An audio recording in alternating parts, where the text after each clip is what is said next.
রেলগাড়ির কামরায় হঠাৎ দেখা, ভাবিনি সম্ভব হবে কোনো দিন।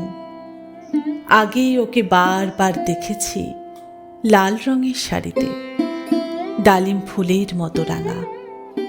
আজ পরেছে কালো রেশমের কাপড়, আঁচল তুলেছে মাথায়। দোলন চাঁপার মতো চিকন গৌর মুখখানি ঘিরে। মনে হলো কালো রঙে একটা গভীর দূরত্ব ঘনিয়ে নিয়েছে নিজের চারদিকে, যে দূরত্ব সর্ষে ক্ষেতের শেষ সীমানায়, শাল বনের নীলাঞ্জনে। থমকে গেল আমার সমস্ত মনটা। চেনা লোককে দেখলেম অচেনার গাম্ভীর্যে। হঠাৎ খবরের কাগজ ফেলে দিয়ে আমাকে করলে নমস্কার। সমাজবিধির পথ গেল খুলে। আলাপ করলেম শুরু, কেমন আছো, কেমন চলছে সংসার ইত্যাদি। সে রইল জানালার বাইরের দিকে চেয়ে, যেন কাছের দিনের ছোঁয়াচ পার হওয়া চাহনিতে। দিলে অত্যন্ত ছোট দুটো একটা জবাব, কোনোটা বা দিলেই না। বুঝিয়ে দিলে হাতের অস্থিরতায়, কেন এসব কথা, এর চেয়ে অনেক ভালো চুপ করে থাকা।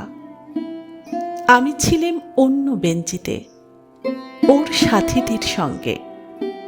এক সময় আঙুল নেড়ে জানালে কাছে আসতে, মনে হলো কম সাহস নয়।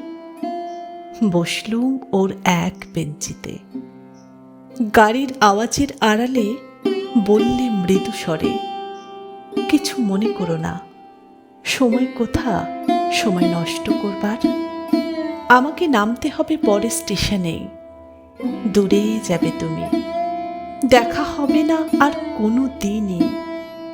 তাই যে প্রশ্নটার জবাব এত কাল থেমে আছে, শুনবো তোমার মুখে। সত্য করে বলবে তো? আমি বললাম বলবো। বাইরের আকাশের দিকে তাকিয়েই শুধলো, আমাদের গেছে যেদিন একেবারে কি গেছে, কিছুই কি নেই বাকি। একটুকু রইলেম চুপ করে, তারপর বললেন, রাতের সব তারাই আছে দিনের আলোর গভীরে। খটকা লাগলো, কি জানি বানিয়ে বললেন নাকি। ও বললে, থাক এখন যাও ওদিকে। সবাই নেমে গেল পরের স্টেশনে। আমি চললেম একা।